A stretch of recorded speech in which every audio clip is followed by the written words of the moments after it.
Chapter 6. A dawning light. The three detectives had many matters of detail into which to inquire, so I returned alone to our modest quarters at the village inn. But before doing so I took a stroll in the curious old-world garden which flanked the house. Rows of very ancient yew trees cut into strange designs girded it round. Inside was a beautiful stretch of lawn with an old sundial in the middle, the whole effect so soothing and restful that it was welcome to my somewhat jangled nerves. In that deeply peaceful atmosphere one could forget, or remember only as some fantastic nightmare, that darkened study with the sprawling, blood-stained figure on the floor. And yet, as I strolled round it and tried to steep my soul in its gentle balm, a strange incident occurred, which brought me back to the tragedy and left a sinister impression in my mind. I have said that a decoration of yew trees circled the garden. At the end farthest from the house they thickened into a continuous hedge. On the other side of this hedge, concealed from the eyes of anyone approaching from the direction of the house, there was a stone seat. As I approached the spot I was aware of voices, some remark in the deep tones of a man, answered by a little ripple of feminine laughter. An instant later I had come round the end of the hedge and my eyes lit upon Mrs. Douglas and the man Barker before they were aware of my presence. Her appearance gave me a shock. In the dining room she had been demure and discreet. Now all pretense of grief had passed away from her. Her eyes shone with the joy of living, and her face still quivered with amusement at some remark of her companion. He sat forward, his hands clasped and his forearms on his knees, with an answering smile upon his bold, handsome face. In an instant, but it was just one instant too late, they resumed their solemn masks as my figure came into view. A hurried word or two passed between them, and then Barker rose and came towards me. "Excuse me, sir," said he, "but am I addressing Dr. Watson?" I bowed with a coldness which showed, I dare say, very plainly the impression which had been produced upon my mind. "We thought that it was probably you, as your friendship with Mr. Sherlock Holmes is so well known. Would you mind coming over and speaking to Mrs. Douglas for one instant?" I followed him with a dour face. Very clearly I could see in my mind's eye that shattered figure on the floor. Here within a few hours of the tragedy were his wife and his nearest friend laughing together behind a bush in the garden which had been his. I greeted the lady with reserve. I had grieved with her grief in the dining room. Now I met her appealing gaze with an unresponsive eye. "I fear that you think me callous and hard-hearted," said she. I shrugged my shoulders. "It is no business of mine," said I. "Perhaps some day you will do me justice." "If you only realized, there is no need why Dr. Watson should realize," said Barker quickly. "As he has himself said, it is no possible business of his." "Exactly," said I, "and so I will beg leave to resume my walk."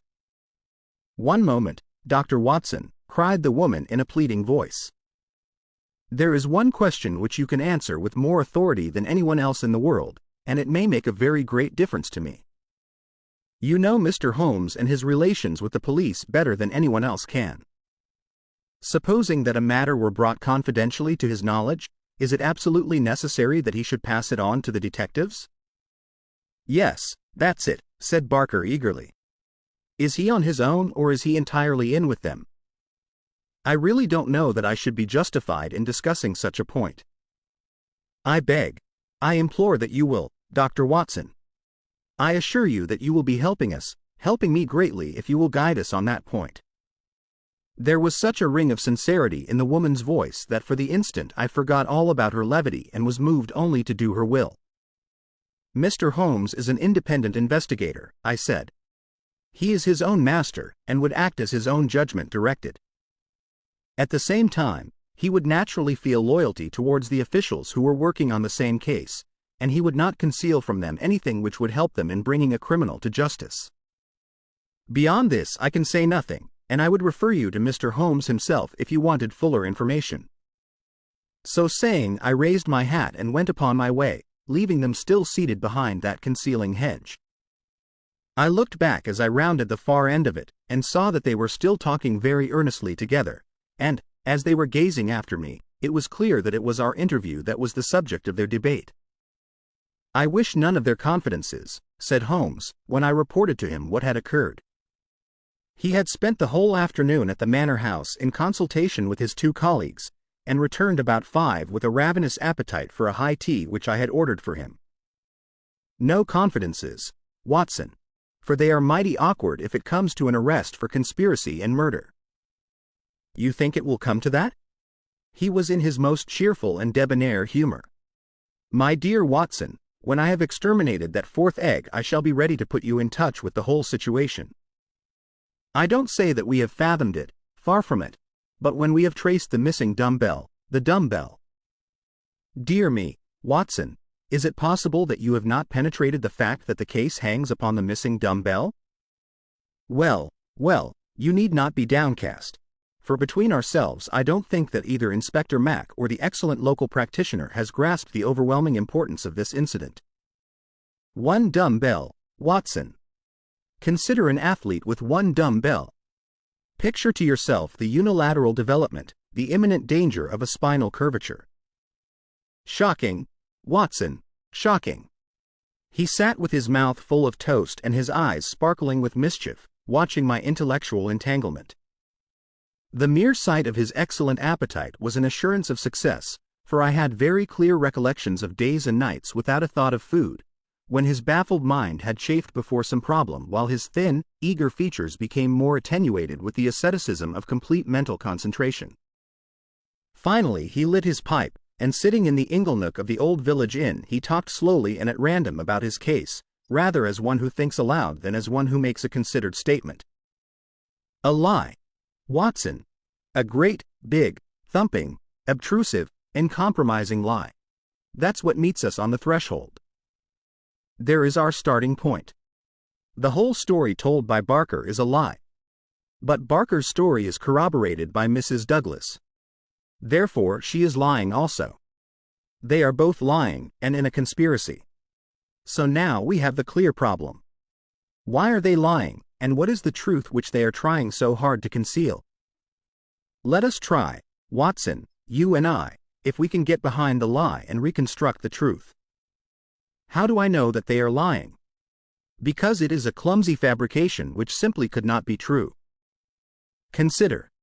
According to the story given to us, the assassin had less than a minute after the murder had been committed to take that ring, which was under another ring, from the dead man's finger, to replace the other ring, a thing which he would surely never have done, and to put that singular card beside his victim.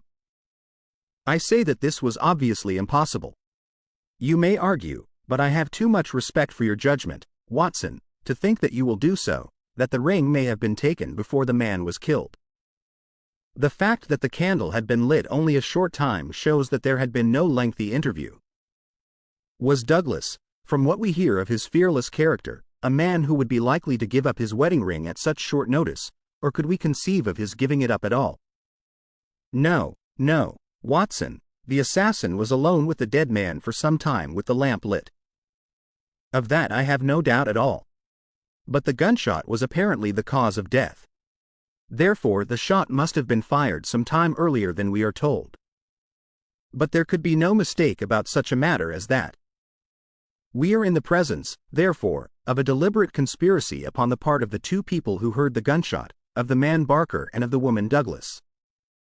When on the top of this I am able to show that the blood mark on the windowsill was deliberately placed there by Barker, in order to give a false clue to the police, you will admit that the case grows dark against him. Now we have to ask ourselves at what hour the murder actually did occur. Up to 10:30 the servants were moving about the house, so it was certainly not before that time. At 11:15 they had all gone to their rooms with the exception of Ames, who was in the pantry. I have been trying some experiments after you left us this afternoon, and I find that no noise which MacDonald can make in the study can penetrate to me in the pantry when the doors are all shut. It is otherwise, however, from the housekeeper's room. It is not so far down the corridor, and from it I could vaguely hear a voice when it was very loudly raised. The sound from a shotgun is to some extent muffled when the discharge is at very close range, as it undoubtedly was in this instance. It would not be very loud, and yet in the silence of the night it should have easily penetrated to Mrs. Allen's room. She is, as she has told us, somewhat deaf. But nonetheless she mentioned in her evidence that she did hear something like a door slamming half an hour before the alarm was given. Half an hour before the alarm was given would be 11:15. I have no doubt that what she heard was the report of the gun, and that this was the real instant of the murder. If this is so, we have now to determine what Barker and Mrs. Douglas, presuming that they are not the actual murderers, could have been doing from 11:15, when the sound of the shot brought them down, until 11:15, when they rang the bell and summoned the servants. What were they doing, and why did they not instantly give the alarm?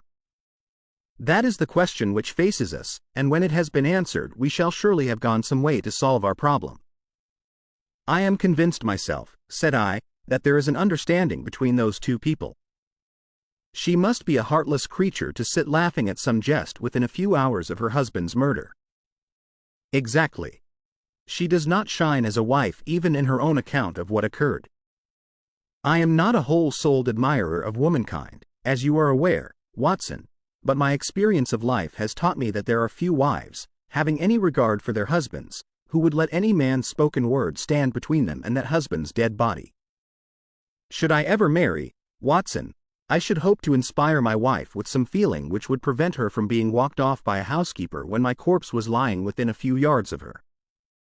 It was badly stage-managed, for even the rawest investigators must be struck by the absence of the usual feminine ululation. If there had been nothing else, this incident alone would have suggested a prearranged conspiracy to my mind. You think then, definitely, that Barker and Mrs. Douglas are guilty of the murder? There is an appalling directness about your questions, Watson, said Holmes, shaking his pipe at me. They come at me like bullets. If you put it that Mrs. Douglas and Barker know the truth about the murder, and are conspiring to conceal it, then I can give you a whole-souled answer. I am sure they do. But your more deadly proposition is not so clear. Let us for a moment consider the difficulties which stand in the way. We will suppose that this couple are united by the bonds of a guilty love, and that they have determined to get rid of the man who stands between them. It is a large supposition, for discreet inquiry among servants and others has failed to corroborate it in any way. On the contrary, there is a good deal of evidence that the Douglases were very attached to each other. That, I am sure, cannot be true, said I, thinking of the beautiful smiling face in the garden. Well, at least they gave that impression. However, we will suppose that they are an extraordinarily astute couple, who deceive everyone upon this point, and conspire to murder the husband. He happens to be a man over whose head some danger hangs. We have only their word for that. Holmes looked thoughtful. I see, Watson. You are sketching out a theory by which everything they say from the beginning is false. According to your idea, there was never any hidden menace, or secret society, or valley of fear, or boss Mac somebody, or anything else. Well, that is a good sweeping generalization. Let us see what that brings us to. They invent this theory to account for the crime. They then play up to the idea by leaving this bicycle in the park as proof of the existence of some outsider. The stain on the windowsill conveys the same idea. So does the card on the body, which might have been prepared in the house. That all fits into your hypothesis, Watson. But now we come on the nasty, angular, uncompromising bits which won't slip into their places. Why a cut-off shotgun of all weapons, and an American one at that? How could they be so sure that the sound of it would not bring someone on to them? It's a mere chance as it is that Mrs. Allen did not start out to inquire for the slamming door. Why did your guilty couple do all this, Watson? I confess that I can't explain it. Then again, if a woman and her lover conspire to murder a husband, are they going to advertise their guilt by ostentatiously removing his wedding ring after his death? Does that strike you as very probable, Watson? No, it does not. And once again, if the thought of leaving a bicycle concealed outside had occurred to you, would it really have seemed worth doing when the dullest detective would naturally say this is an obvious blind, as the bicycle is the first thing which the fugitive needed in order to make his escape? I can conceive of no explanation. And yet there should be no combination of events for which the wit of man cannot conceive an explanation. Simply as a mental exercise, without any assertion that it is true, let me indicate a possible line of thought. It is, I admit, mere imagination, but how often is imagination the mother of truth? We will suppose that there was a guilty secret, a really shameful secret in the life of this man Douglas. This leads to his murder by someone who is, we will suppose, an avenger, someone from outside. This avenger, for some reason which I confess I am still at a loss to explain, took the dead man's wedding ring. The vendetta might conceivably date back to the man's first marriage, and the ring be taken for some such reason. Before this avenger got away, Barker and the wife had reached the room. The assassin convinced them that any attempt to arrest him would lead to the publication of some hideous scandal. They were converted to this idea, and preferred to let him go. For this purpose they probably lowered the bridge, which can be done quite noiselessly, and then raised it again. He made his escape, and for some reason thought that he could do so more safely on foot than on the bicycle. He therefore left his machine where it would not be discovered until he had got safely away. So far we are within the bounds of possibility, are we not? Well, it is possible, no doubt, said I, with some reserve. We have to remember, Watson, that whatever occurred is certainly something very extraordinary. Well, now, to continue our supposititious case, the couple, not necessarily a guilty couple, realize after the murderer is gone that they have placed themselves in a position in which it may be difficult for them to prove that they did not themselves either do the deed or connive at it. They rapidly and rather clumsily met the situation. The mark was put by Barker's blood-stained slipper upon the window-sill to suggest how the fugitive got away. They obviously were the two who must have heard the sound of the gun, so they gave the alarm exactly as they would have done, but a good half-hour after the event. And how do you propose to prove all this? Well, if there were an outsider, he may be traced and taken. That would be the most effective of all proofs. But if not, well, the resources of science are far from being exhausted. I think that an evening alone in that study would help me much. An evening alone? I propose to go up there presently. I have arranged it with the estimable Ames, who is by no means wholehearted about Barker. I shall sit in that room and see if its atmosphere brings me inspiration. I'm a believer in the genius loci. You smile, friend Watson. Well, we shall see. By the way, you have that big umbrella of yours, have you not? It is here. Well, I'll borrow that if I may. Certainly, but what a wretched weapon.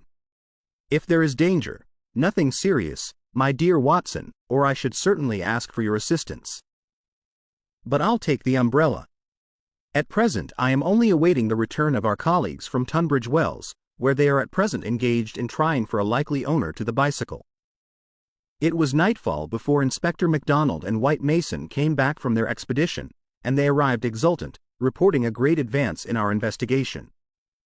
Man, I'll admit that I had my doubts if there was ever an outsider, said MacDonald, but that's all past now. We've had the bicycle identified, and we have a description of our man, so that's a long step on our journey. It sounds to me like the beginning of the end, said Holmes. I'm sure I congratulate you both with all my heart. Well, I started from the fact that Mr. Douglas had seemed disturbed since the day before, when he had been at Tunbridge Wells. It was at Tunbridge Wells then that he had become conscious of some danger. It was clear, therefore, that if a man had come over with a bicycle it was from Tunbridge Wells that he might be expected to have come. We took the bicycle over with us and showed it at the hotels. It was identified at once by the manager of the Eagle Commercial as belonging to a man named Hargrave, who had taken a room there 2 days before. This bicycle and a small valise were his whole belongings. He had registered his name as coming from London, but had given no address. The valise was London-made, and the contents were British, but the man himself was undoubtedly an American. Well, well, said Holmes gleefully, you have indeed done some solid work while I have been sitting spinning theories with my friend. It's a lesson in being practical, Mr. Mac. Aye, it's just that, Mr. Holmes, said the inspector with satisfaction. But this may all fit in with your theories, I remarked. That may or may not be. But let us hear the end, Mr. Mack. Was there nothing to identify this man? So little that it was evident that he had carefully guarded himself against identification. There were no papers or letters, and no marking upon the clothes. A cycle map of the county lay on his bedroom table. He had left the hotel after breakfast yesterday morning on his bicycle, and no more was heard of him until our inquiries. That's what puzzles me, Mr. Holmes, said White Mason. If the fellow did not want the hue and cry raised over him, one would imagine that he would have returned and remained at the hotel as an inoffensive tourist. As it is, he must know that he will be reported to the police by the hotel manager and that his disappearance will be connected with the murder. So one would imagine. Still, he has been justified of his wisdom up to date, at any rate, since he has not been taken. But his description, what of that? MacDonald referred to his notebook. Here we have it so far as they could give it. They don't seem to have taken any very particular stock of him, but still the porter, the clerk, and the chambermaid are all agreed that this about covers the points. He was a man about 5'9" in height, 50 or so years of age, his hair slightly grizzled, a grayish mustache, a curved nose, and a face which all of them described as fierce and forbidding. Well, bar the expression, that might almost be a description of Douglas himself, said Holmes. He is just over 50, with grizzled hair and mustache, and about the same height. Did you get anything else? He was dressed in a heavy gray suit with a reefer jacket, and he wore a short yellow overcoat and a soft cap. What about the shotgun? It is less than 2 feet long. It could very well have fitted into his valise. He could have carried it inside his overcoat without difficulty. And how do you consider that all this bears upon the general case? Well, Mr. Holmes, said MacDonald, when we have got our man, and you may be sure that I had his description on the wires within 5 minutes of hearing it, we shall be better able to judge. But, even as it stands, we have surely gone a long way. We know that an American calling himself Hargrave came to Tunbridge Wells 2 days ago with bicycle and valise. In the latter was a sawed-off shotgun, so he came with the deliberate purpose of crime. Yesterday morning he set off for this place on his bicycle, with his gun concealed in his overcoat. No one saw him arrive, so far as we can learn, but he need not pass through the village to reach the park gates, and there are many cyclists upon the road. Presumably he at once concealed his cycle among the laurels where it was found, and possibly lurked there himself, with his eye on the house, waiting for Mr. Douglas to come out. The shotgun is a strange weapon to use inside a house, but he had intended to use it outside, and there it has very obvious advantages, as it would be impossible to miss with it, and the sound of shots is so common in an English sporting neighborhood that no particular notice would be taken. That is all very clear, said Holmes. Well, Mr. Douglas did not appear. What was he to do next? He left his bicycle and approached the house in the twilight. He found the bridge down and no one about. He took his chance, intending, no doubt, to make some excuse if he met anyone. He met no one. He slipped into the first room that he saw and concealed himself behind the curtain.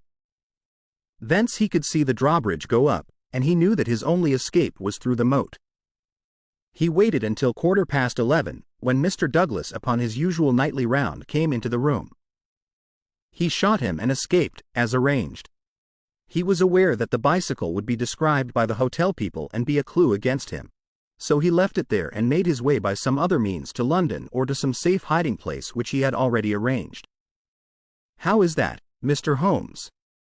Well, Mr. Mack, it is very good and very clear so far as it goes. That is your end of the story.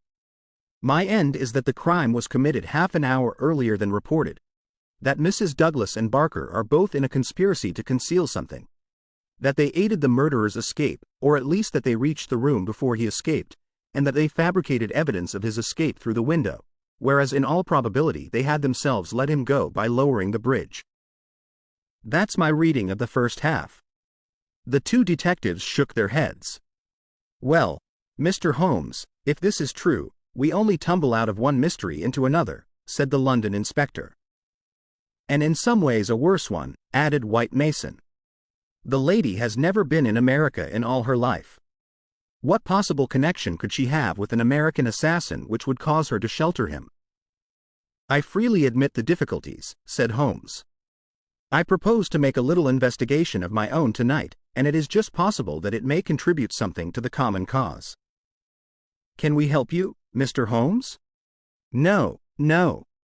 Darkness and Dr. Watson's umbrella. My wants are simple. And Ames, the faithful Ames, no doubt he will stretch a point for me. All my lines of thought led me back invariably to the one basic question. Why should an athletic man develop his frame upon so unnatural an instrument as a single dumbbell? It was late that night when Holmes returned from his solitary excursion. We slept in a double-bedded room, which was the best that the little country inn could do for us. I was already asleep when I was partly awakened by his entrance. "Well, Holmes," I murmured, "have you found anything out?" He stood beside me in silence, his candle in his hand. Then the tall, lean figure inclined towards me. "I say, Watson," he whispered, "would you be afraid to sleep in the same room with a lunatic, a man with softening of the brain, an idiot whose mind has lost its grip?" "Not in the least," I answered in astonishment. "Ah, that's lucky," he said, and not another word would he utter that night.